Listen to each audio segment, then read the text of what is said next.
Hello, I'm Alex Mansfield, the host of Manny Talks Shooting, and welcome to another episode. This is the shooting podcast where I talk to individuals all across the shooting industry. We'll talk competition, self-defense, concealed carry. If you like this content, check out our YouTube channel, Manny Talks Shooting. And without further ado, let's get to this episode. Manny Talks Shooting is proudly presented to you by D2 Custom Guns. Did you know that Phil the Groundhog isn't the only thing Puxatawny, Pennsylvania is famous for? That's right, D2 Custom Guns, the home of Dan Heizenreiter and one of the best, fabulous 2011 builders in the country. So make sure you guys go check him out, D2 Custom, anywhere you can see him on the social media, Facebook, Instagram, go check him out. If you see myself, Patches Reader, anyone with the D2 Custom Guns, make sure you go check him out, and you will thank me later. Now, let's get on to the show. Welcome, everybody. Welcome back to another installment of Manny Talks Shooting, the shooting podcast on the internet, because that's what we do here. It's on the internet. I travel through this microphone, through my computer, and I put it on a podcast feed, and you guys enjoy it and love it, and I appreciate you highly, greatly. I can't think of my life without you guys doing this podcast. That's why this is not a normal episode. I'm solo. It's going to be a solo podcast, which is A-okay with me. It's all good in the hood. Let's just get it done. Not much to talk about. I'll be completely honest with you. I did not have a guest lined up for this week. I kind of did, but scheduling changes. So I was like, well, I'm still putting out an episode. I am staying consistent. I have not missed an episode since the week 49, week 50. So like 49th episode going into the 50, I've been that consistent, guys. So I'm over 110 episodes consistently. So I'm not missing a week. So I'm going to do an episode today by myself, talk about some changes on the podcast, talk about Carry Optics Nationals that I went and watched day 2 of. Most of day 2 I was there hanging out, talking to shooters, watching stages, go visiting the vendors, go talking to staff. So I'll talk about that, and we'll talk about Carry Optics Nationals, and it'll be a kind of a shorter episode. So I'm sorry for you guys who love to listen to me on your hour-long commutes to work. It's okay. We'll get through this, and you'll accept it. So the first thing is, you've probably already heard the commercial. There's a new commercial, guys. Manny Talks Shooting is now proudly presented to you by D2 Custom Guns. Dan Heizenreiter is a phenomenal human being, and took on the role as title sponsor of the show, and is sponsoring me as well. So you'll see sooner than later, I will have my own D2 Custom open gun, and I'll be ripping it and shredding it like my good old buddy Patches. So between Dan and Patches, I thank them for being good friends of mine and welcoming me with open arms. So I see some really good things coming for D2 Custom and myself. We're going to grow our brands, grow together, and I think you guys are going to really like it. So make sure you're going to get lots of content about that gun when we're getting closer and closer to it being completed, and me shooting it and having a blast. So lots of cool things are coming from that. So guys, I can't thank Dan enough. I'll be honest, I can't thank Bill enough, who was the title, Go Fast Don't Suck, who was the title sponsor of the podcast for a long time. We're changing things up a little bit, and we brought Dan on. And, it's the right fit, right time. So thank you all for being there and supporting our partners, as I call them, down below. As you see on every podcast video since I've added this, it says right there. We got D2 Custom Guns, Go Fast Don't Suck, Hunter's HD Gold, Laugh and Load, Outdoor Dynamics, Summit City Bullets, Range Panda, the Tom Castro Shooting Academy, 2 Alpha Apparel, Make Stuff Better, and Southern Barbecue. All of them play a big part in what we do here. If it's, outsourcing and media reach and other things, and like product and, ammunition and, projectiles and everything we could need for whatever we've got. So a lot of good partners I have and friends through the shooting community, so I can't thank them enough. So as I've talked enough about it, but as you probably see, if you're watching the video version of this show, usually I'm on the left, or at least looking at my left. It's probably left on the screen anyway, so I'd be left on the screen. My guest is on the right. I'm in the middle. You've also seen the 2 logos at the top. So you've seen mine on the right-hand side, who's always going to be over my guest, and D2 Custom Guns, who is over myself now. So make sure that we're always proudly presenting that logo as well. So it's very cool. Good. It looks good. It looks good on the green and black fade if you're watching the video version. And if you guys listen to the podcast, go check out this video version. Just quickly look at it and tell me what you think. I mean, you see my room still a little bit, like always. So you got the Manny Talks Shooting neon sign. You got the Manny Talks Shooting Make Stuff Better sign. I Go Fast Don't Suck Manny Talks Shooting. An Eagle Scout Award. I got to remember how to point. Eagle Scout Award. I do have an American flag that hung over the Michigan State Capitol right around when the time I got my Eagle. So that dedicates that That's what that is. And then I've got my life membership award here from USPSA. So anywho, that's kind of what my studio looks like a little bit. Over there's some trophies and stuff, but hey, this is not about my room. Yes, there's paint peeling on the paint peeled that I ripped off like in 2014 when I moved into this house. It's crazy enough. I've almost been in my home for 10 years, and it's probably like my third podcast studio. But anyways, without further ado, let's move on to the real meat and potatoes of the episode. So yesterday, my good friend and I, Ken Lane, we went down to Carry Optics Nationals. We went and wanted to go watch, right? So we normally shoot big major matches. He shot a couple of nationals. I've never shot a nationals before. I'm hoping maybe in 2025 to go shoot a nationals, depending on where Open Nationals is. If it's somewhere closer than Talladega, Alabama, I will most likely try to be there. So anywho, we went down. We only live about 3 hours away from Columbus, Ohio, from Marengo, where the Cardinal Shooting Center is. So we went down there, and we decided, well, let's go check out the vendor. I wanted to go check out the vendors because I knew some vendors were there that I wanted to see and I needed to go see. So we went down there and had a great time. So we roll in, we go talk to Jake Martins and Troy at registration. We were just kind of needed to go use the restroom in the clubhouse, but it was like stop and talk to Jake and Troy for a minute, and then moved on to go out to walk the range. Saw some stages, we watched a couple shooters shoot some stages, and we are kind of like looking for staff and shooters we knew who were on the stages who weren't busy, or shooters who weren't busy at the moment. And we were talking to them, so it was really cool. A lot of people saw me. Got to see some people, talk to a lot of people. A lot of people came up and talked to me if they had time or if I knew them, and I went and talked to them. So it was really cool to be able to talk to people and not be stressed about, am I up next to my shooting or am I not? That was a really cool networking thing. And honestly, I really love being able to go talk to shooters.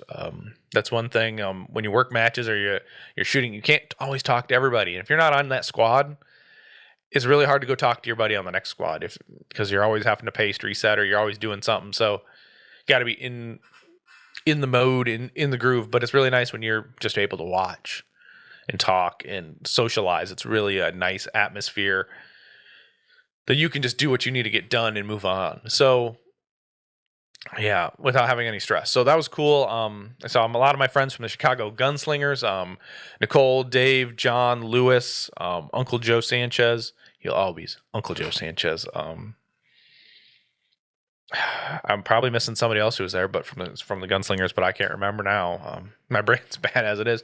Saw my buddy Josh Espinoza, Jake Walker, Mark Casanillo, Mad. Yeah. We traded some stickers, some slaps, which was really cool.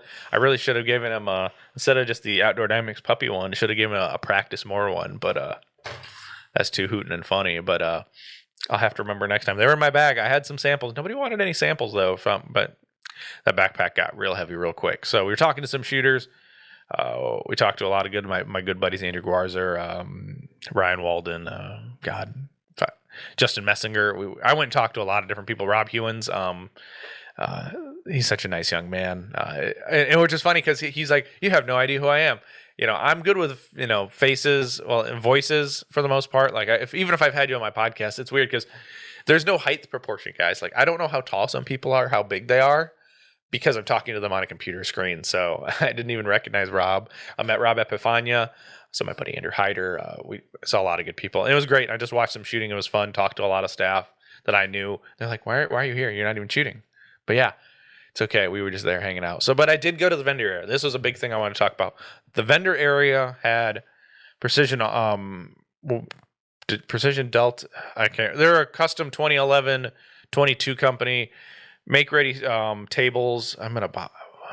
There's a lot. There was make ready tables. There was Ghost. Team AC Designs, Tanfolio was there, Hunters HD Gold, Henning, Stonebridge Gunworks, and GX Products was there. I want to say if there's somebody else there. I can't remember. Southern Barbecue was there, of course. Oh, SIG was there with Shoot SIG. A lot of cool things. I saw those really cool, the plastic tables for like Steel Challenge or like safe tables. Really cool, and I really think they were nice to have those as safe tables. If I think there might have been one or two of them around the range as a safe table, but mostly Cardinal has wooden safe tables. But still, very cool products. I see people use them a lot, so I just think those were cool. The 2011s were kind of cool. I was playing with them a little bit. Kind of kind of cool. If especially when you're in that 22 market, I'm not necessarily that steel challenge is not my game. I've said that many times. I do not like steel challenge, but nevertheless, that's kind of how that goes. First place I ever went though in the vendor area was the Henning booth. Henning and GX and Stonebridge Gunworks. I went there because hey, I knew Henning was going to be there, and I needed a 2011, the new triple magnet T900. I absolutely needed it. There was no questions about it. I wanted to be able to have a big stick on the front if I needed to, or so I have that good strength. I'm working on losing the muffin top or whatever we want to call it, my fat roll. I'm working on it, guys. But still, I wanted to have that stronger magnet, and he had this awesome green, like Inferno color, he called it. The Inferno paint, but it was in greens, and it just screamed my language, and I had to have it. So I went. That was the reason I went down there, and I got that. I did buy a target focus trainer for the Gen 2 target focus trainer for the SRO in open configuration.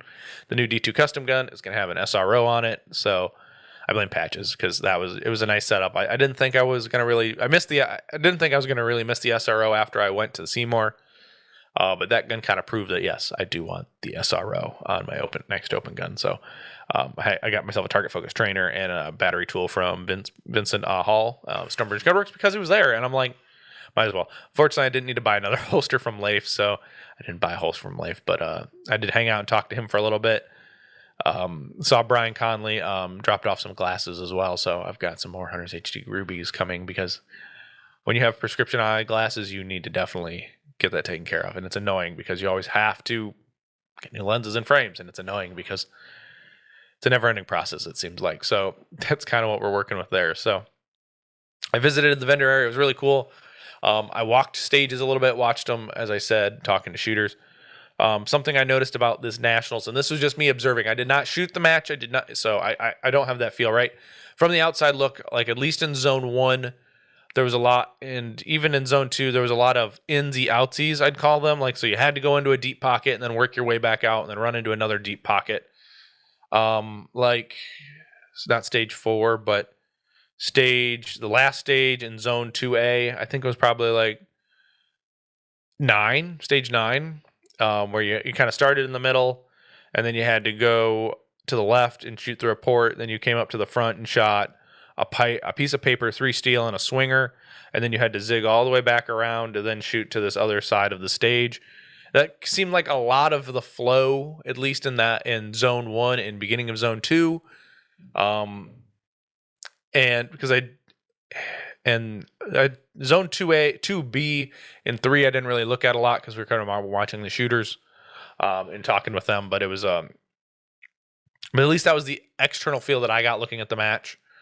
And there was a couple of targets like in Zone 3. I think it was even on stage 20. I was like, that target should not be a no shoot. And there was like 3 IPSC targets, open targets. I would put and this target had to have been at 20 yards, 18 to 20 yards that had the no shoot. I'm like, no, the no shoot needs to go right there in this middle of this array that are burner targets. That's where you put the no shoot. Because I don't see the need for the no shoot all the way out there. It was just kind of a little too punitive, in my opinion, on one stage alone. That's all I saw. I saw on that, and I was like, yeah, that kind of sucks, guys. But hey, it looks like a lot of good people shot this match. There was 502 at the end of the match in carry optics. Unfortunately, we did have some people in open division. 5 people got bumped to open. The biggest person of note was Mr. Fabio Spinella on Team Beretta.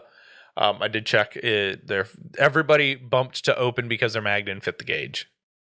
Unfortunately, it's not like it was a weight thing or what. Too long of a mag, guys.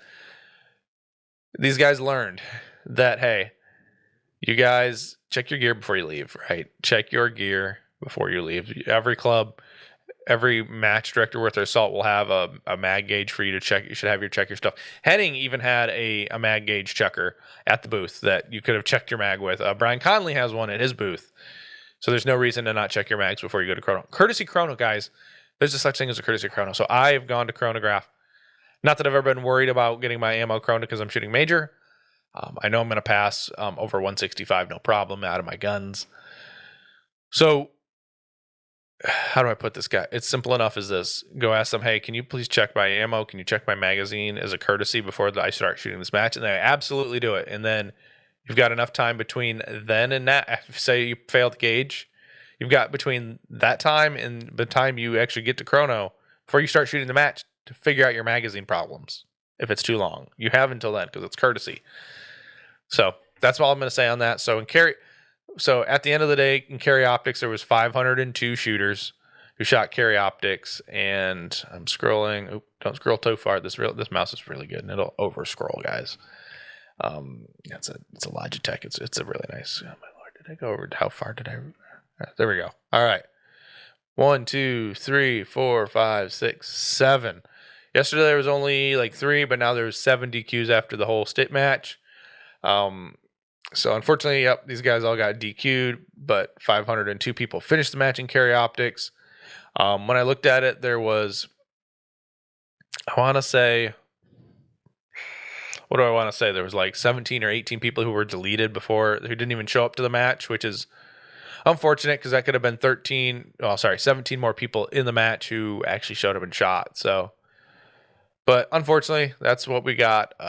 So I will run down. I'm sorry if you, especially for our foreign friends, if I botch your name, it's not intentional. It's truly the fact that I mispronounced it. Oh, before I actually talk about the results a little bit here, guys, I did get to talk to our president, Mr. Yeeman, for a little bit. It was a good conversation. That's kind of all I'll say about that. I did see him, and I made a point to make sure that I was seen at Carry Optics Nationals.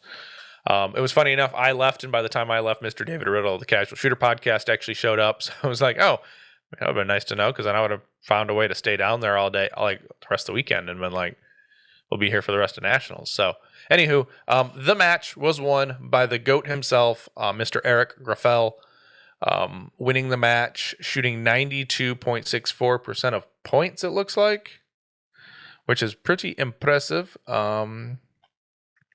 which is insane. Gino Edsel was second, which was crazy because I think Eric's from France. Gino is from the Philippines, if I'm not mistaken. Then Martin Kamenik, Kamenicek, was in third. The first American, so it'd been high GM, was Jacob Hetherington. Fifth place was Jay Beal. Sixth was Mr. Christian Seiler. Brantley Merriam in seventh. JJ Rakaza in eighth. Mason Lane in ninth. Garen Singleton in 10th. Max Michelle in 11th, Mr. Trace Decker in 12th. So it was cool. We saw Trace, and he hadn't shot any penalties until he shot that stage, and he had his first penalty. So Trace ended up with 5 penalties, 3 mics, and 2 no-shoots throughout the whole match, which when we saw him at first, he had none. So it's all good. And what was funny enough, the first squad we actually did see shoot was the super squad, because my buddy Ken wanted to see his buddy Trace. So I was like, all right, we'll go. I know exactly where they should be if we're right on schedule with the shooting squad matrix. So ran over there and talked to them. Cool thing was when I watched the super squad, Mason gave me a high five, fist bump kind of thing. He was the only one who really recognized me and noticed me. So it was cool to see Mason out there. We saw the ladies super squad and super squad B right next door. And then eventually we saw 206 squad 206 with Eric and Team CZ show up. We saw them shoot a little bit too, but anywho, so a lot of great shooters in this match. So Eric put 1.5% on Gino, and then it kind of was like typical. It's 96 point. So in fourth place, Jacob 96.98. Jay Beal in fifth, 96.86. Christian, 96.29. Brantley Merriam, 95.68. 95.52. 93.62. Going on and on. It's just like any Nationals. The percentages are stacked. Points really matter, right? So it's insane how close these guys are. But it's Nationals, and this is a stacked field. So congratulations to all those guys. Let me go over to the ladies.